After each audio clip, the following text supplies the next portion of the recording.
And here we are at last, with the final part of our long and epic Atari Arcade retrospective. It's 1996 to 2000, the final 5 years of Atari Arcade games, and naturally we'll be looking at a bit of business along the way, including the final shuttering of what was then Midway Games West in 2003. On the games side of things, there's quite a lot of decent 3D titles to look at. We do happily have good coin-ops to look at right up to the finish, and as usual there will be a few unreleased games, some of which are also very much worth playing. I don't want to say the YouTube further ado thing, but well, let's just get on. We're going to start with business, as the bosses of Atari Games change once again. It was reported in December 1995 that Time Warner was looking to sell their interactive division, including Atari Games, ending a stewardship that had existed, in one form or another, since 1976. While there had been a couple of hit games here and there both in the arcade and at home, it presumably wasn't enough. There'd been a few minor closures, including the AGC Simulation division, no more versions of hard driving for the cop shops alas, and a few other known names had also departed in recent months, including Dennis Harper and Rick Moncrief, although Ed Logg, having left for EA in 1994, soon found himself being hired back as a contract programmer to work on N64 titles, usually being credited as the super duper game guy. Anywho, it didn't take long for Time Warner to find an interested party. In February of '96 they entered an agreement with WMS Industries, aka Williams, and the deal was done by the end of March, Williams acquiring Atari Games for a newly formed subsidiary named Williams Interactive. Eventually WMS consolidates all of this under the subsidiary of Midway Games. Still, once again, the branding on Atari coin-ops isn't going to change. It's still Atari Games on the marquee, and plenty of people who we've mentioned already are still working there. There's other various bits of chopping and changing of course, with coin-op manufacture being moved to WMS's plant at Waukegan in Illinois, but that's the main thing to note. It's still Atari Games, the main offices are still at 675 Sycamore Drive in Milpitas, and that's where the games are programmed and designed. It's high time we look at what they're putting out on the floor. With all the switching around that's going on, a year goes by between the release of Area 51 in October 1995 and Atari's next coin-op, October 96's Mace: The Dark Age, although they will make up for lost time with 2 more titles by the end of the year. This is a 3D fighting game, and it's one where we've got a bunch of sword and other weapon-wielding characters, all looking to kill an evil necromancer whose main weapon is a magical mace, hence the title. It's okay. Graphically it does look very nice for '96 with some really good looking character models, and there are some quite neat touches such as having environmental hazards that surround you and damage you, kind of similar to Dead or Alive in that regard. The gameplay certainly isn't offensive, there's a bunch of other characters that unlock, some with cheats and others through time, with the last one unlocking after the machine's been powered on for no less than 53,000 minutes, and it actually did okay sales-wise on the arcade floor, according to contemporary mags like Next. But it's not a game that gets remembered a whole lot nowadays. I think a fair bit of that may be because it has such a direct competitor in the shape of Namco's Soul Edge, or Soul Blade, and well, that's most certainly a better game. Mace: The Dark Age didn't get a particularly warm reception when it made its way to the home in September '97, coming out only on the N64. The N64 didn't really have much of a reputation for fighting games at the time, and Mace didn't change that. A PlayStation version was planned and it may have done better there, but it didn't get released. And so Mace is a bit forgotten, even dismissed as a Mortal Kombat ripoff, which is, kind of unfair, seeing as it doesn't really play much like MK at all, aside from having fatalities in the shape of executions. In the second half of the 90s, with home gaming getting closer than ever to the arcade, it kind of helps if you can be successful both on the floor and on the consoles. Mace: The Dark Age managed one of those, but not the other.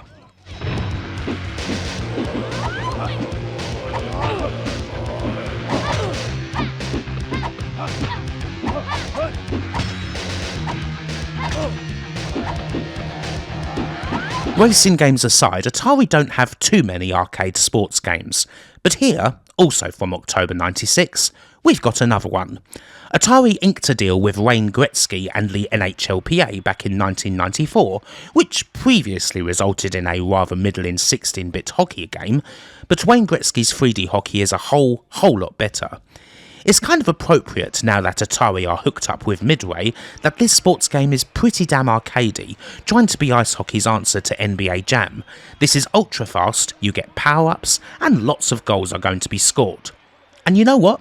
It's great. I really like this one. It reminds me a bit of the all-time classic Blades of Steel. Not quite as good, but not far off. With the game being so quick, I do appreciate some of these simple things, such as, say, having a thoroughly enlarged flashing puck that's easy to track, and of course there are the extras that you would hope for, such as, say, fighting. There would have at one point even been an upgrade for the game that included a couple of fatality-type moves to finish the fight. They're more comedic than gory, although it's another fun touch. This upgrade didn't come out sadly, although it can be played on MAME. Silly extras aside, I just enjoy playing this. Honestly, this sort of really quick and arcadey sports action is right up my street, and it hits a very similar spot to the likes of NBA Jam or NFL Blitz. Again, this got a port to the N64. One thing worth noting, again regarding the parity between the arcade and the home now, is that the console version of Wayne Gretzky's 3D hockey came out a mere month after its arcade release. In front, McIver breaks it up. The slap, they score! Here's the draw. Ronak takes the pass. While Mace the Dark Age and Wayne Gretzky's 3D hockey both performed respectably on the floor, Atari's last arcade game of '96 is another big hit. Both a critical and commercial one this time, a title that's right on the cutting edge of the arcade, and something that has people talking more positively about the company than they've done for years, if we're honest. It is, of course, San Francisco Rush Extreme Racing. The game was pretty well hyped beforehand, with talk of how Atari made the game using new hardware, the Flagstaff PCB, that was based around the 3DFX Voodoo graphics chipset, as opposed to being something more bespoke. It's not a bad deal considering that the Voodoo was starting to make waves in the PC world, and it allowed Atari to make a bit of a saving which they could then pass on to operators, selling the game at a lower price. This is detailed in a Next Generation article from November '97, hyping up Atari's latest creations. 3DFX did feature in the hardware for both Mace and Gretzky, but Rush is where the partnership really struck gold, and just about all Atari Games PCBs going forward, right up to the end, will feature some sort of 3DFX hardware, whether it be the Banshee or, ultimately, the Voodoo 3.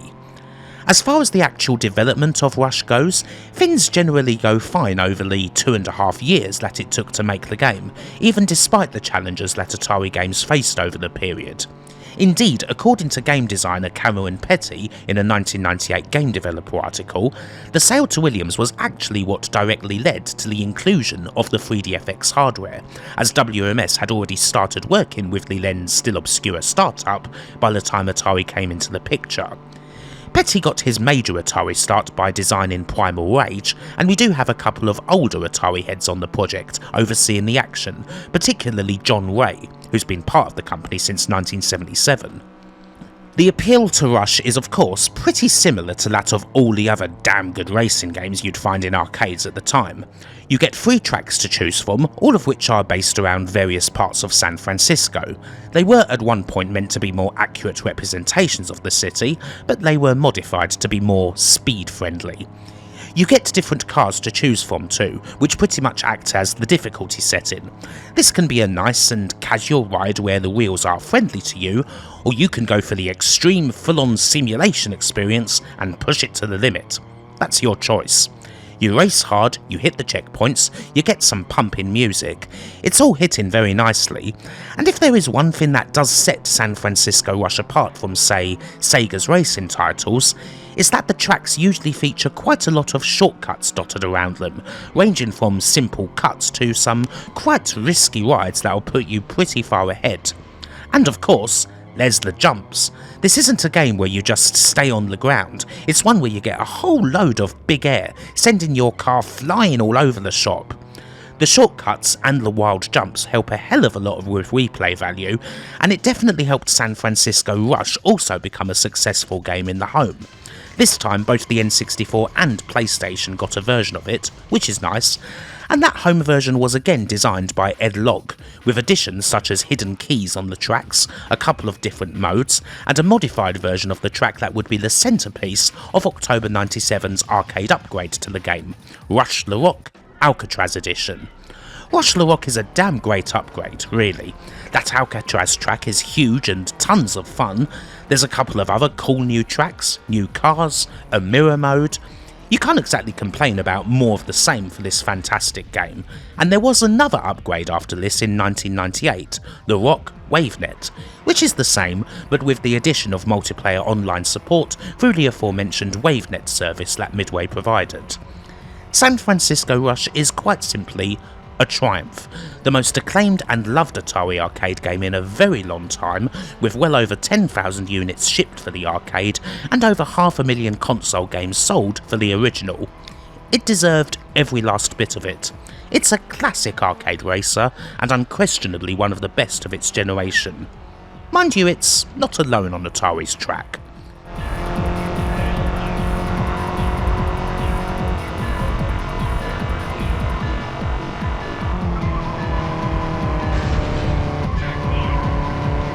So we have quite a lot of unreleased games for 1996, mainly for one reason. When Williams bought Atari and put it under Midway, they did a big look at just what Atari were working on at the time, and they swept the floor clean of a lot of projects. Indeed, just about anything that could be considered 2D ended up getting cancelled, anything that could be thought of as behind the curve. This is, after all, 1996, and you do have a lot of big industry guys saying that 2 dimensions are too old and whatever. 3 dimensions good, 2 dimensions bad. Midway is only interested in 3D titles, and as such we get a lot of bloodshed, which we shall now go through. There could have been an arcade game based on the almighty Beavis and Butt-Head, everyone's favourite pair of immature teenage layabouts. The game would have been a collaboration between Atari and 3DO, running on 3DO based hardware, and it would have been a beat 'em up. There's more typical belt scrolling sections similar to what you'd see in TMNT or what have you, although there's also sections where you're going into the screen, similar to what we saw in Danger Express. Naturally, there's a load of people and settings from the show, a power-up that turns you into Cornholio. It doesn't look like a great game, but I'd sure as hell love to play it. Williams took one look at this game, said, "This sucks," and the team were put on various other projects. One thing I do wonder is that seeing as how Time Warner were major supporters of the 3DO platform, I wonder possibly if that might be a reason why Beavis and Butt-Head ended up getting dropped. That perhaps it couldn't be made after Williams took control of Atari, or they just did not have any interest in that hardware. A dozen or so cabs were sold at an MTV auction in 1999, but the game is yet to be dumped. It's usually playable at California Extreme, and there is a cabinet at Galloping Ghost, although the game itself is far from finished. A couple of levels were still yet to be done, and the game crashes often.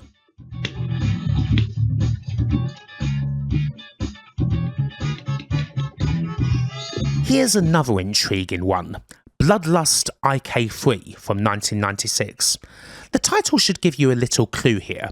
This game was supposed to be a sequel to International Karate, or IK+, the legendary 8-bit fighting game from Archer McLean. Not exactly a faithful sequel, mind you. Judging by the screenshots that we have available, mostly taken from an Edge magazine feature that can be found on Unseen 64, this would have been a much darker and basically altogether different game with a whole bunch of weapons. Apparently it was rather similar to Killer Instinct. Also, it would have been released on PlayStation alongside the arcade, but in the end neither version came out. We don't know exactly why, but this game was in production at around the same time that Midway bought out Atari, so it's possible that this was one of several projects that were cancelled by Atari's new owners. Die Alien Scum is another 1996 game that we know very little about. It did get a location test, but it didn't do well, and it was apparently far from finished. This would have run on the same 3DO hardware that powered Beavis and Butt-Head, but apparently said hardware would have needed a bit of upgrading to run the title properly. From the few screenshots that exist of the game, it appears to be a B-movie themed rail shooter, but it's hard to make any judgments based on what's out there, which is honestly not very much. Another swing and a miss from Atari Games. Freeze, happily, is a game that we can play. Not a great one by any stretch, but it's something. This is a competitive puzzle game where you have to sort out various fish, putting 3 or more of the same type together, making combos that will freeze the opponent's fish and decrease the size of their well. You know the drill. It's a fine enough game for what it is. The game runs on the same Kojak hardware that powered Fishing Frenzy, and you may be curious as to why the game's in Japanese. It's because this game was very much designed with the Japanese arcade market in mind, and attempted to pivot by Atari Games that didn't end up coming off. Once again, the Midway buyout is largely to blame here. A YouTube comment on Galloping Ghost's video for Freeze from Atari animator Nicholas Weigel, who worked on the game, basically said that the new bosses weren't interested in much except drivers, fighters and shooters, and that if you weren't making those, you were no longer welcome. And thus, Freeze got frozen out.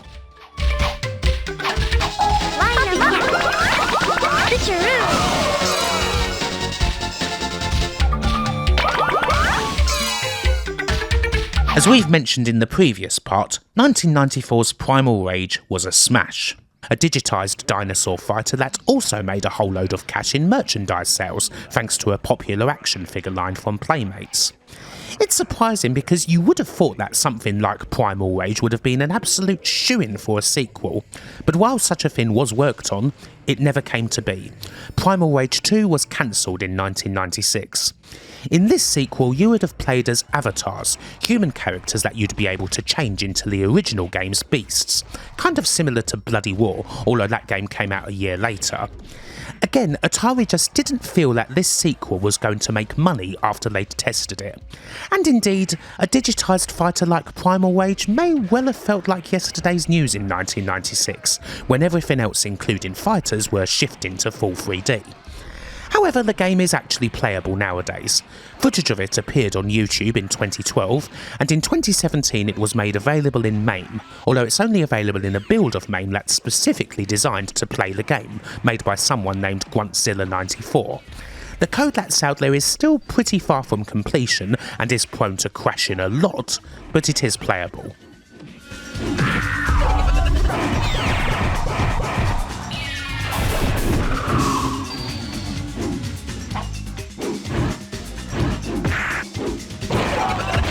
A few entries ago, I mentioned that Bloodlust IK3 was supposed to be a fighting game in a pretty similar vein to Killer Instinct. I must say, I wonder if this game here, Vicious Circle, is related to that failed project, mainly because this title is a wholesale rip-off of Rare's game, right down to the characters, the pre-rendered backgrounds and the combo mechanics, and there's also fatalities thrown in for good measure. The game runs on the Kojak hardware. It's a pretty average title indeed, and what's here seems to be mostly complete, but once again it fell through. According to an article by Jimu Baka, work started on the game in 1994, it had the working title of Project Hero, and again it appears that Atari didn't think it would perform well enough to justify production. You may well want to play this if you like Killer Instinct and fancy playing a take on the game that's just that little bit worse in every respect.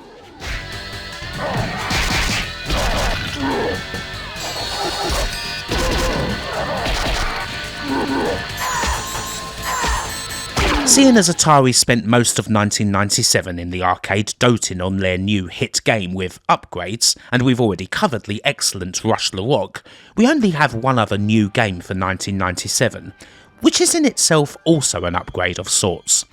February 1997's Maximum Force is by Mesologic, it's a gun game, and it's in very much the same vein as their previous title, Area 51. We've got the pre-rendered graphics, and we've got people superimposed onto them blasting away at you, only this time they're terrorists as opposed to aliens, and you've got to stop them from doing various nefarious and otherwise blackguardly acts, whether that's robbing a bank, launching a nuclear weapon and so on. The gameplay hasn't changed all that much from Area 51.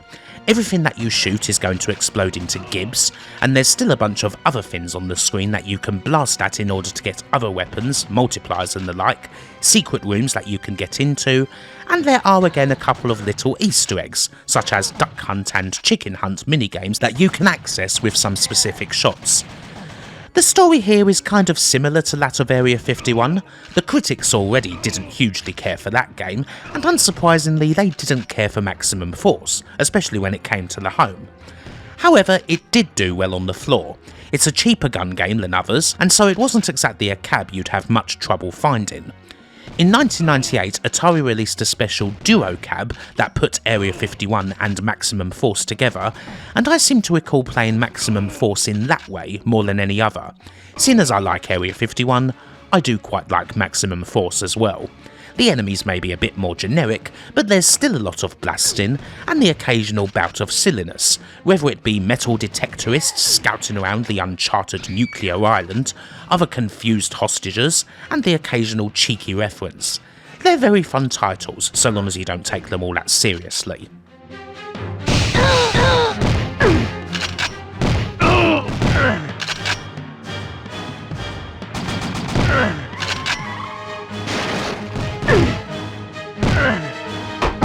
San Francisco Rush is Atari's big racing game of the era, but it's certainly not the only one. Indeed, it's not the only really good one. Here from February of '98 we have California Speed, a game that doesn't get remembered a whole lot nowadays, but I personally really enjoy. This game was designed by a bit of an arcade legend. Steve Ritchie originally got his start at Atari all the way back in 1974, before moving over to Williams in 1978, where he designed many classic pinball tables, Black Knight, High Speed, Terminator 2 Judgment Day, amongst others. When Williams bought Atari, he decided to move back to his previous employer, becoming a producer, and this is the main game he designed. California Speed features a fair bit of bang for your buck. There's 14 tracks in total, as well as a bunch of cars to play with, and while they're mostly point-to-point races, you do get a couple of closed circuits based on real-life tracks, such as Laguna Seca. While that's fine, the point-to-point races are often better as they're very inventive, based more on themes as opposed to being some sort of accurate representation. For example, Silicon Valley has a section where you race for a PCB, Santa Cruz puts you on a roller coaster, and so on. The design is really nice. While this doesn't feature the sort of wild shortcuts or huge jumps that you would find in San Francisco Rush, they were a whole lot of fun. California Speed didn't do as well as Rush did, but it did still manage to shift around 7,800 arcade units. Definitely a fine performer, and a game that absolutely should be played if you've not done so.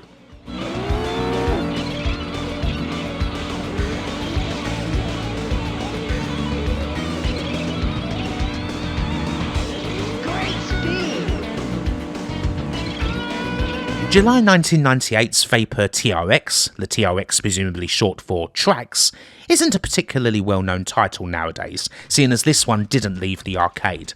However, it's another one that's totally worth playing. The names behind the game are familiar. Vapor Tracks was made by a small studio named Blue Shift that consists of several Atari legends. It's designed by Dave Ralston, programmed by John Salwitz and Bob Flanagan, Doug Snyder's in there too.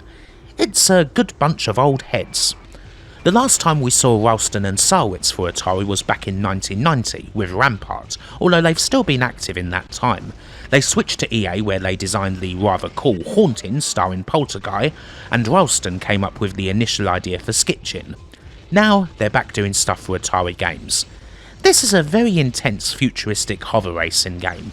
You've got to fly all over the shop, go through gates, shoot down your opponents, get power-ups. It's another nice twist on things. Initially you may play it and think it's like an arcadified take on Wipeout, but there's a bit more going on here. Not as quick as Wipeout, but there's a lot more dodging, ducking and diving. It's a fun little game, one that's worth checking out, and definitely one that's fallen through the cracks over time.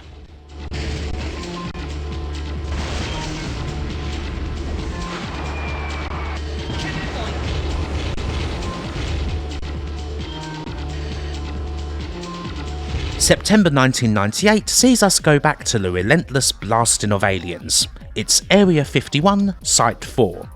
Mesa Logic haven't exactly reinvented the wheel here. The graphics are better, but it's still star-based action as you get into secret bases to deal with a whole load more extraterrestrials, although there are a few different settings this time, with the game even going into space itself. At least if the intro video is anything to go by. Unfortunately, Site 4 is one of those games that just doesn't work in MAME right now, and it never got any kind of port outside the arcade, which makes it difficult to have much to show here. A test build of MAME does exist in which the game is a little more playable. If you try to boot it in regular MAME you will get the video but no controls will work. But yeah, it is very slow, I'm afraid. You're going to really need to screw about with everything and probably have a monster of a PC to get anything workable out of it. And so I can't really say too much about the gameplay here. I don't recall playing Area 51 Site 4 a whole lot back in the day, although from what little I can see, it plays a lot like the original except you don't have to reload, and the various bad guys do have death animations this time, rather than simply exploding into the same bunch of gibs. Hopefully someday this will be an easier game to play properly. As ever, all of these things take time. From what I can gather, Site 4's commercial performance wasn't terrible, but not as good as Area 51 or Maximum Force.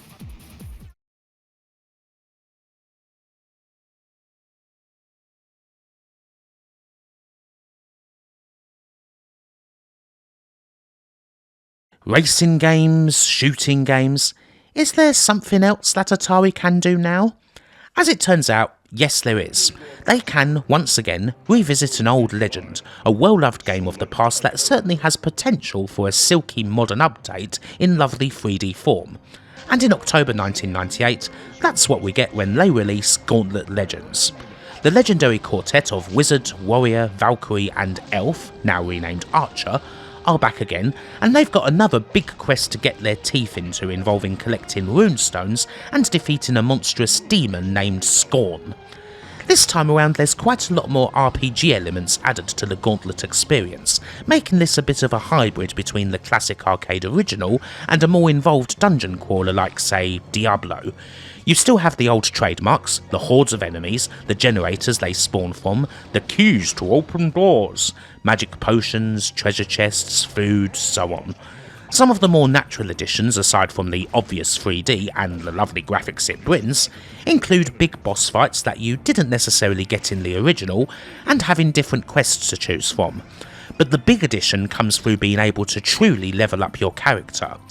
While you could find potions in the original that enhanced your abilities, Gauntlet Legends uses XP, earned by killing monsters, getting treasure, and buying items from a shop, and it is possible to get a character all the way up to level 99, unlocking a more powerful version of your character along the way.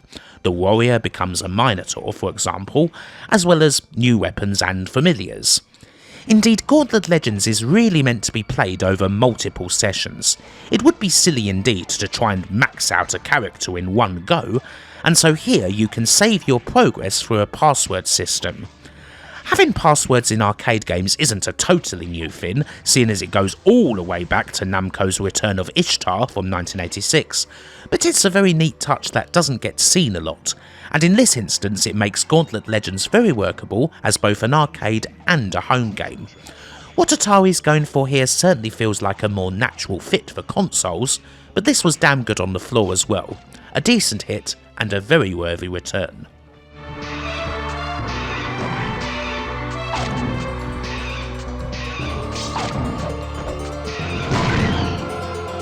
Shoot red barrels from a distance. Meanstreak is another rather obscure game from 1998. We do have an AtariGames.com video of it, but the game's not out there.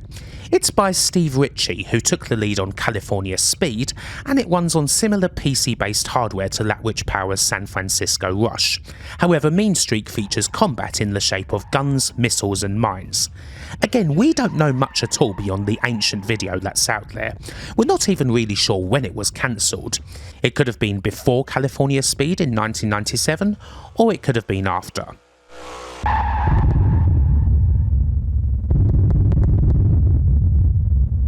10th Degree, also known as Duco Threat, is the last Atari prototype in this video that we can actually play. It's another fighting game and, hey, it's actually a good one.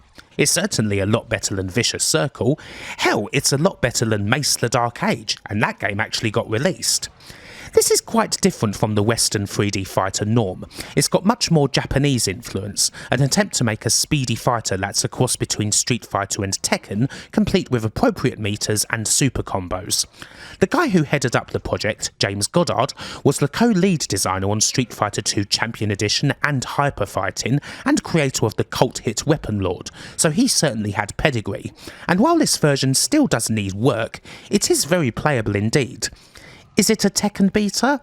Almost definitely not, but certainly worth having a go at. It's a real shame that this one didn't come out. A contemporary article from GameStop in 2000 announced that the game was cancelled due to the state of the fighting game market. Yet again, it wasn't deemed competitive enough.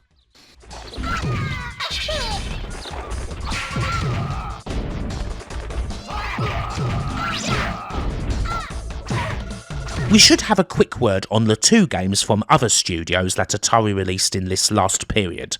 Both of them are by the Spanish studio Galco. 1998's Radikal Bikers is most likely the best remembered game from Galco, and with good reason. It's one where these guys seriously punched above their weight. A wild racer where you're a pizza delivery guy and you've got to deliver that pie before your opponent, kicking them and other cars out of the way, getting power-ups, going through shortcuts, all while listening to some very cheesy music. Radikal Bikers was a big hit for Galco in general, and I think it did quite well for Atari in the States. It's a great little arcade game that actually fits in very nicely with what Atari games are putting out. The other title, also from 1998, is Surf Planet. While the name might suggest that you're going to ride some waves, this is actually a snowboarding game, similar to the likes of Cool Boarders or Snowboard Kids, where you're going down the mountain, going through gates and picking up wax to speed up your board, getting big air, doing tricks and listening to Spanish punk rock. It's another game where Galco seriously does a hell of a lot. They don't have the resources of the big studios, but they still create speedy 3D games that look fine and definitely have their own aesthetics about them. One of those studios where it's pretty easy to tell a game that's theirs even with just a little glance, and probably a studio that wants covering it in full one of these days. I suppose I'll get to it eventually. We have quite an interesting experiment to start off 1999, one that I'm quite happy to be able to play in MAME, considering that it is quite a beefy title.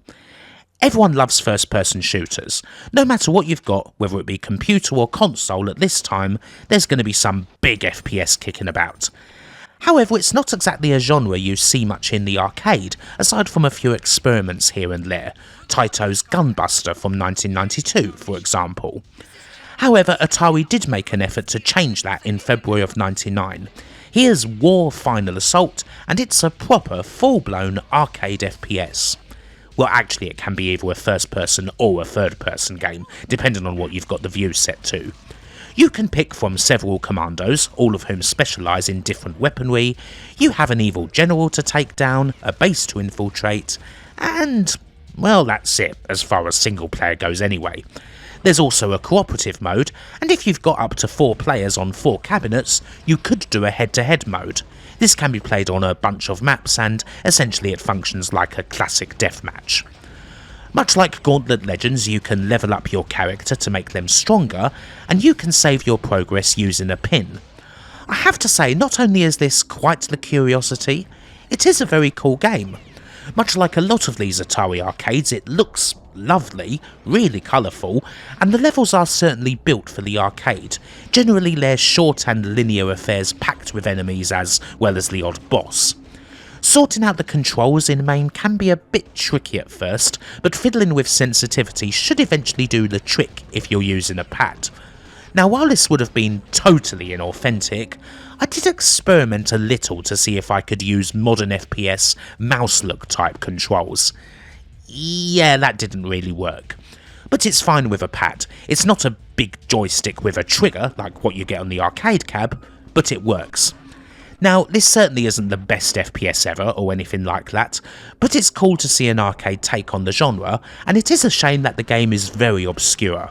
To put it into perspective, Sega's Outrigger, a similar take on FPS for the arcade, also came out in 1999, and while that's not exactly a famous game in and of itself, it's definitely better known than War Final Assault is.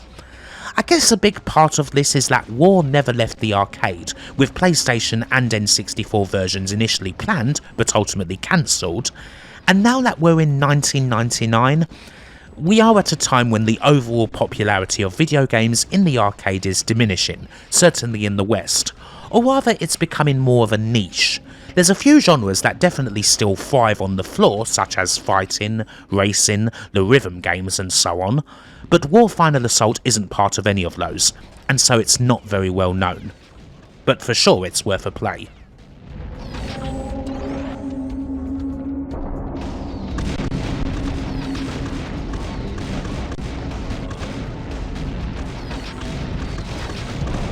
Here's another kind of obscure title, May 1999's Roadburners. As far as I can tell, there weren't more than a handful of reviews for this one back in the day, and there certainly wasn't any port out of the arcade. Roadburners is kind of like San Francisco Rush, only with motorbikes, and with 5 tracks that are dotted around the world as opposed to a single city. There's Las Vegas, London, Paris, Washington DC, and a hidden expert 5th track that's Isle of Man.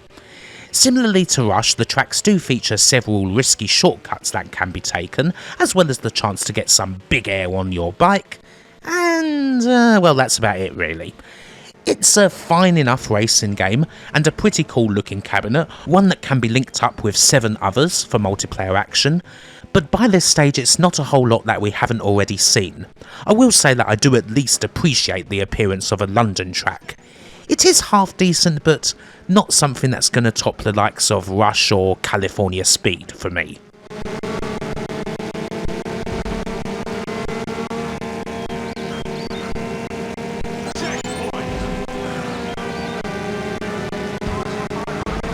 This may well be the last game in this video that could really be considered a big hit. Certainly it's a game that's pretty well known.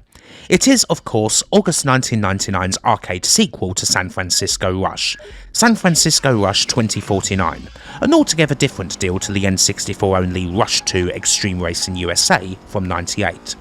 It's a futuristic San Fran complete with 5 tracks in the original version, the usual different cars to choose from that represent how hard you want the game to be, and the core of the game is still very much like the original, only on steroids.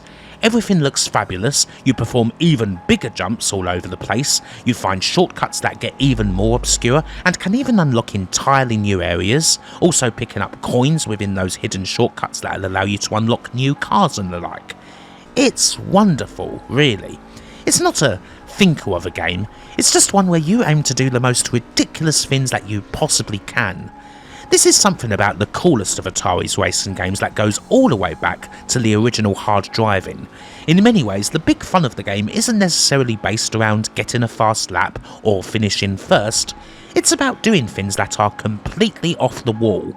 In hard driving, that's something like driving off the middle of a loop, and here it's making monstrous jumps that land you right into a shortcut. It's a huge laugh whether you succeed or fail. Rush 2049 was a very worthy sequel indeed, and it certainly got rave reviews, although I feel it might be better known as a home game than it is as an arcade game, thanks to the N64 and Dreamcast ports. Really, this is the last great Atari arcade game, and that is perhaps appropriate, as it is the last new arcade game to feature the Atari branding. We'll get to that in a bit. Rush 2049 technically had 2 updates, although one didn't come out. The first one, Tournament Edition, would have featured new tracks and cars as well as online play, similar to the WaveNet edition of the original.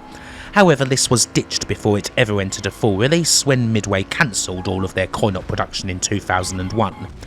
Eventually, the work was picked up by an arcade company named Betson Enterprises, and it was released in September of 2003 as San Francisco Rush 2049 Special Edition, with all tracks unlocked and the online features removed. Technically, this release is the final one ever to feature the branding of Atari Games, and as the final blast of 2049 action, it's a very nice little send-off, not just to this particular title, but to the company as a whole.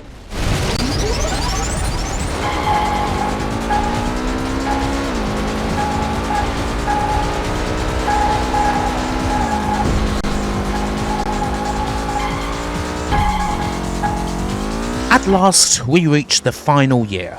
Not the final year of Atari Games, although it is the last year in which the company would make new arcade games, and, well, we say Atari Games, but something big has changed. The name has gone. On November 19th, 1999, the Atari Games brand was discontinued, and the name was switched over to Midway Games West, with Dan Van Elderen's role now changing to that of a studio director. There's a fair few notable employees who leave the company over the course of the year. Steve Ritchie, Mark Pierce and Mike Albor all depart, Albor having been with Atari since 1976.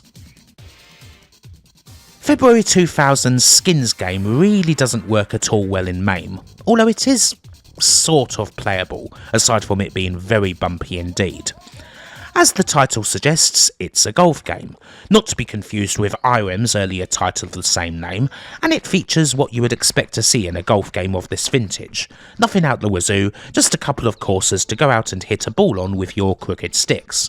3 to be precise, based on real-life US courses called Innsbruck, Eagle Ridge and True North. The incomplete emulation does make this rather hard to play, and I'm not able to give it any kind of fair rating, although I do notice that you can control the spin of your ball in the air, a nice feature that was always cool to play around with in the Tiger Woods PS2 games. Indeed, the method of control, a big bat-type stick on the cabinet, as opposed to the trackball you'd find in Golden Tee games, is a bit like the analog swing you find in those Tiger Woods games. You go down and up for a straight shot, and you go more diagonal if you want a draw or a fade. Perhaps this was an influence on that? I'm not sure. There's 2 versions of this, the regular Skins game and Skins game Tournament Edition. Again, the Tournament Edition would have featured online play. Of course, both of these titles are barely known at all nowadays. So it goes.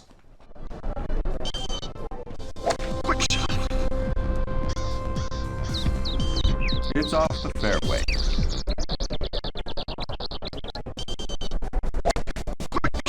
Aside from the aforementioned special edition of Rush 2049 that was picked up by Betson and released in 2003, this next game is the final new title that Atari released to the arcade, and it's June 2000's Gauntlet Dark Legacy.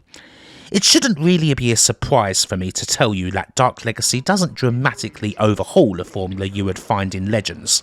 After all, this is more like an expansion to Legends than it is a full game that stands on its own, although there's enough meat here for it to get an entry by itself. We get a bunch more characters to play with. Essentially, you now have 2 characters that are similar in class: the Wizard and Sorceress, Valkyrie and Knight, Archer and Jester, Warrior and Dwarf, and as usual these can all be levelled up to unlock even stronger forms, saving your progress between each session with passwords. You get the levels from the original Gauntlet Legends, as well as a bunch of new ones where eventually you fight the true form of Scorn and, at long last, Garm, the mage who caused this mess by releasing the demon in the first place. And there are a few additions to the controls. You now have the ability to block, charge and strafe, and combination turbo attacks can be used by 2 players. There is certainly quite a lot going on, and it's a pretty damn good expansion. I must say, mind you, that I had no idea that this was an arcade game until making this video. I instead thought that this was an expansion on Legends that was simply available in the home. Dark Legacy did get released on the PS2, Xbox and GameCube, and it did fine. This game itself would be followed in 2005 by Gauntlet 7 Sorrows, and unsurprisingly there's no arcade version of that one at all.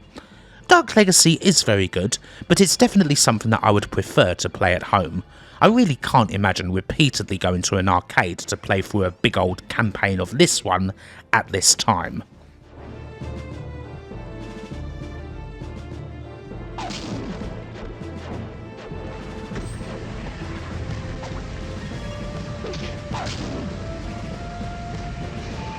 And so this is the final entry for an Atari arcade game, the last unreleased title that we know of. The sequel to, or possibly more accurately a spin-off from, San Francisco Rush 2049. Hot Rod Rebels. Unfortunately we can't play this, and we only have 20 minutes worth of VHS footage to go on, but what's here should be immediately familiar to Rush fans. We're back in the present day, we're very fast, and we're doing a lot of wild jumping. If this had come out, it would have been based around muscle cars and featured 8 different tracks to race on.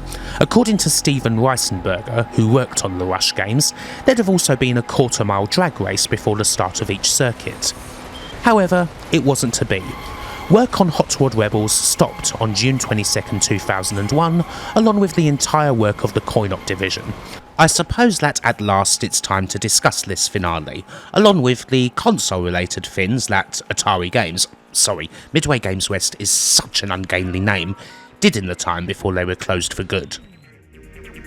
2 laps to go.